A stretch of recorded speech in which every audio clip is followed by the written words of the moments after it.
The impact of having a local Albury-Wodonga PICS regional nurse coordinator on childhood cancer patients and their families. Mum Shana talks to regional nurse coordinator Jo Owen about her son's cancer diagnosis. All right, I guess what I want to ask you first, Shana, is a little bit, if you could tell us a little bit about your journey when Chase was diagnosed as a regional family, how that looked and how that happened with having to go to Melbourne in that diagnosis period. Yeah, so with Chase's diagnosis, we went to Wodonga Hospital first.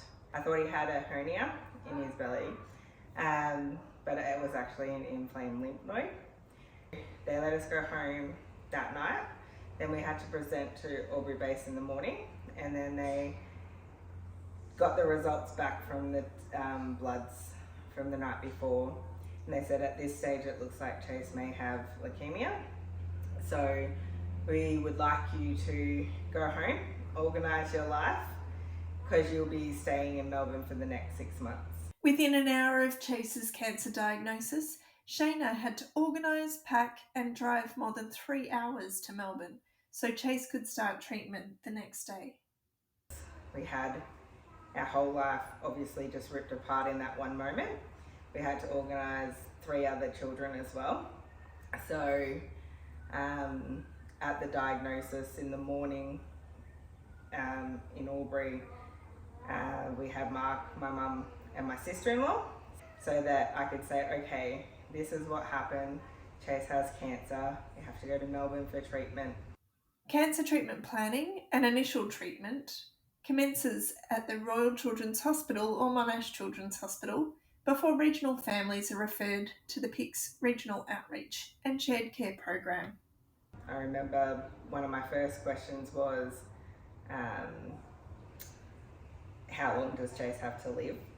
And then they said that his cancer is very successfully treated and that they have very good outcomes due to the Total 17 protocol.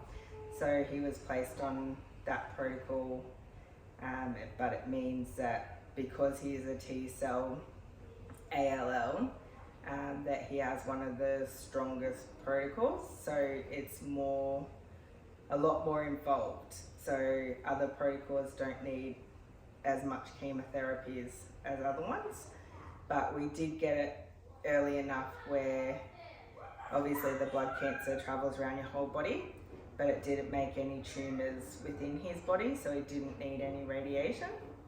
So that was very good. Yeah. Yeah.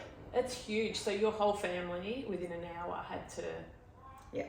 So they gave us 1 hour. Yeah, and that's crazy. And I feel like being a regional family, when like people don't understand what it's like to try and keep a family together while living 3 hours apart. So Melbourne said that we were one of the luckiest families to get to go home as early as we did get to go home. And that also is because we do have the supports in Albury now that we didn't have previously. The Albury-Wodonga based PICS Regional Nurse Coordinator position commenced in April this year. This has already impacted the experience of cancer treatment for families like Shana's. I guess one of the other things that has been really good is that we're able to bring you home for snippets of time to be able to do care for Chase as well. And we've had a bit of a journey on being able to advocate for Chase to get him the best care at home. So with the nurses in Melbourne, I did state, like, I'm not a mum of one, I am a mum of 4. To be a good mum, you need to be good to all your kids, not just one of your kids. And Chase isn't more important than all of my kids, he just has different needs, and those needs need to be met where it's functional for our family. That's why this role is important, because it says that those other children need their mum at home, they need their sibling at home as often as it can be. And because I guess I've been able to work a bit with Melbourne, we're also trying to align how we do that. 1-2 ball with the wipes, all the different things, so that hopefully he's getting the same experience in Melbourne and the same experience in Albury. Standardising paediatric oncology care processes across the state not only supports optimal care, but also supports a better patient experience.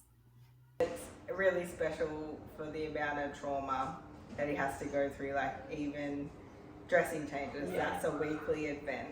So for him to still be happy when he runs in and still have that relationship with all of you and tell he still has that little bit of power by saying, no, this is how I want it done, and you are all very respectful of his process in needing that.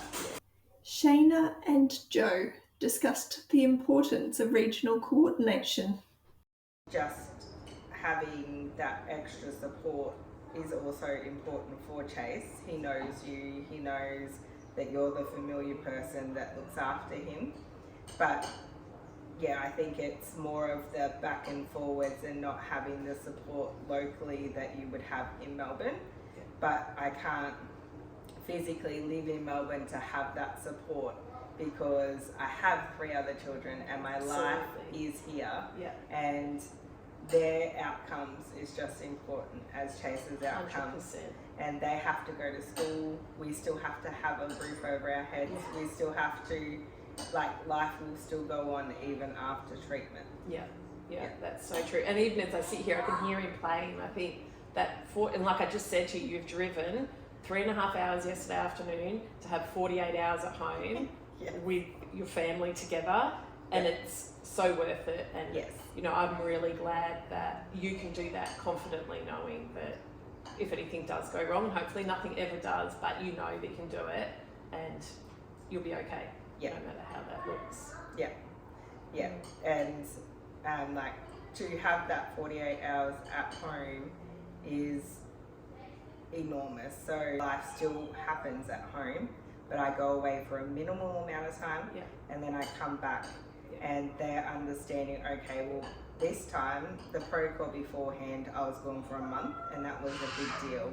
And I find that little cracks start happening and then it's like, okay, I need to get home to fix those cracks before those little cracks turn into big cracks. 100%. And hopefully next year we'll be able to start looking at school.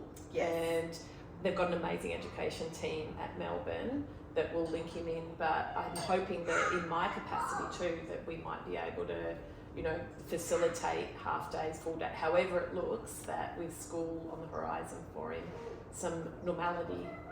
He's not meant to be sitting still That's exactly all the time. Yeah. And when you are also travelling from Melbourne and back all the time, you know, they're in the car sitting for 4 hours, then you go to Dayonk and they sit for 6 hours while they have chemo. And then even if we're coming home just for the weekend, then it's another 4 hours in the car. And then by that time it's nearly bedtime, so he hasn't got to move for the whole day. Absolutely. And you're back. You get to sleep in your own bed. And that is worth gold. Yes, I remember when we first got through induction and that sort of thing, a lot of the support systems were offering holidays, and at that point I thought to myself, you know what, a holiday is me going home. I don't want to not be at home any longer than I don't have to be. True. And that is the whole crux of this program, is home, we're trying to make home a possibility. Chase also wanted to tell us what he feels about being home in Albury. You want to take a photo? Yeah. Come on, I don't know if you're going to be able to see. Say hi. Hi. Can you tell me, do you like coming and visiting us at Albury Hospital? Yeah. What do we do at Albury Hospital when you visit? Dressing change. Dressing change. And what happens when you come and visit us at the end of your dressing change? Prize. Yay! We love the prize box, and we love that you get to come home. What's your favourite thing about being at your house and not at hospital?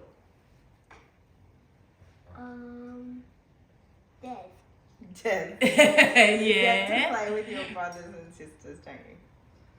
All right, can you give me a wave at the camera? Say bye, Joe. Get out. Bye, Joe. Get out.